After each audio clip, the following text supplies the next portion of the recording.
Hello friends, welcome back to our another blog. আর আজকে ছিল দিদি আর আমার ডেট। দেখো, প্রত্যেকটা দিন কেমন একটা ছন্দে বাঁধা চলছে। ভোর হচ্ছে, রাত হচ্ছে, তার মাঝখানে রোজকার কাজ রোজ চলে যাচ্ছে। কখনো কখনো একটু লাইফে ছন্দপতন হলে মন্দ লাগে না বলো?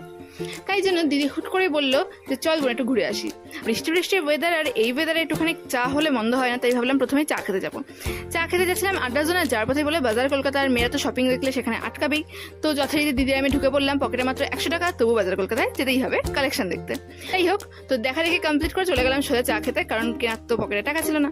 তো গিয়ে নিলাম দুজন 2 কাপ চা, আর রাস্তার সামনে দাঁড়িয়ে অ্যাস্থেটিক ওয়েতে চা খাচ্ছিলাম, মানে একটা ভাবুক ফিল নিয়ে।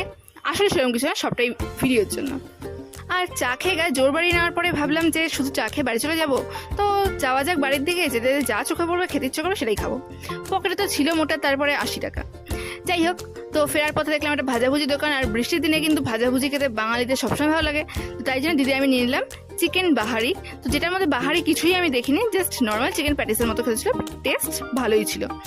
রাস্তা দিয়ে যেতে যেতে দেখলাম একটা লোকের বাড়ির কাছে ফুল ফুটেছে, আর ফুল ফুটেছে মানে আমাকে ছিঁড়তে হবে ফুল। তো গাছ থেকে একটু ফুলও ছিঁড়ে নিলাম, মনে হলো দূর থেকে একটা বকছিল আমাকে, তো আই ডোন্ট কেয়ার। তো ফুল ছিঁড়ে নিয়ে দিদি আমি নাচতে নাচতে আবার চলে আসলাম কৃষ্ণা ফুড পার্কে।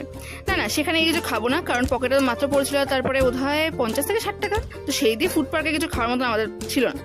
তো সেখানে গিয়ে দাঁড়িয়ে বেশ সুন্দর কয়েকটা ফটো তুললাম, ভিডিও করলাম, আর বাইরে ঝিরঝির বৃষ্টি পড়ছিল, ওয়েদারটা এত ভালো লাগছিল, সেখানে দাঁড়িয়ে থাকতেও ভালো লাগছিল। তারপরে ভাবলাম চল ঝালমুড়ি খাওয়া যাক।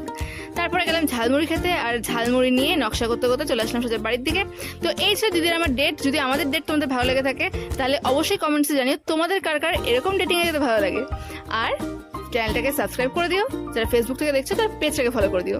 দেখা হবে নেক্সট ভিডিওতে, ততক্ষণের জন্য টাটা।